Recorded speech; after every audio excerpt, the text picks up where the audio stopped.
mesmo assim não é o Vini Júnior do Real Madrid ainda, né? Lembra qual que era o principal tema antes da estreia da competição? Quando que o Vini vai render na seleção brasileira como ele rende no Real Madrid? Aí eu devolvo essa pergunta. Vocês acham que ele está rendendo já como ele deveria render na seleção brasileira? Ou ele não poderia crescer um pouco mais nesse time brasileiro se tivesse um conjunto um pouco mais jogando em função dele? Já joga em função dele, mas um conjunto um pouco mais azeitado, um pouco mais treinado, um pouco mais entrosado. Ele já está nesse nível? Ó, eu acho o seguinte, Moré, eu acho que ele não tá naquele nível, mas sabe quem não tá no nível do Real Madrid? O Mister.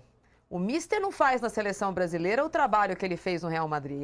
Eu acho que a composição do que tá faltando pro Mister também ainda falta um pouco pro Vinícius Júnior. Eu acho que um ano de trabalho é pouco pra gente julgar, assim como a gente sempre fala, o Brasil é uma máquina de mandar jogar técnico. Aliás, o da Tunísia, Piperno, o primeiro tomou de 5 foi mandado embora. Precisa ver se o que tomou de 4 vai ser mandado embora também, porque a Tunísia é um técnico por rodada.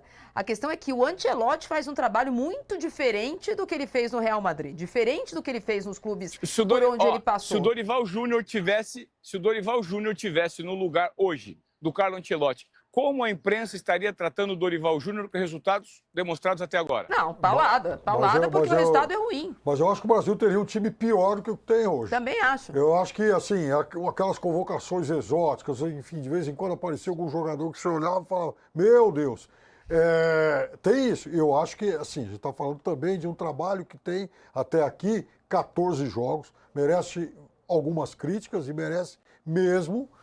Agora, também é um trabalho de 14 jogos já pertinho da Copa. Quer dizer, não tinha lá muita margem para tentar algum tipo de ousadia. Não, mas a minha frustração é esse mês que ele está com a seleção. Nesse mês que ele está com a seleção, ele mostra hesitação. Mostrou hesitação. O jogo contra o Panamá parece ter bagunçado a cabeça dele, a ponto de contra o Egito ele ter tentado outra coisa, contra o Marrocos outra coisa. E aí parece ter acertado, mas, de novo, contra o sparring do grupo. A gente não sabe se o time que entrou para jogar contra o Haiti, jogando contra um time mais competitivo, mesmo contra o Marrocos na estreia da Copa, teria desempenhado o que desempenhou. O time ficou mais equilibrado, com um jogador a mais, quase no meio de campo, porque o Matheus Cunha não é exatamente um 9 enfiado na área o tempo todo, como foi o Igor Thiago, mas a verdade é que a nossa amostra são 45 minutos contra o Haiti.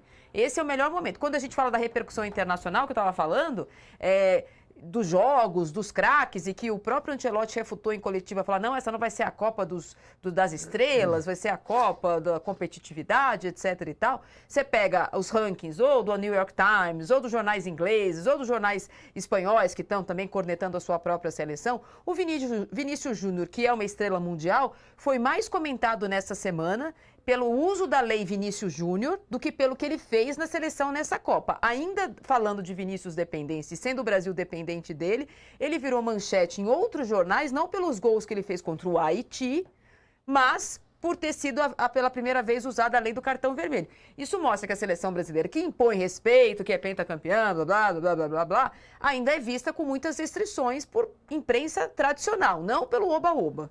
Agora, assim,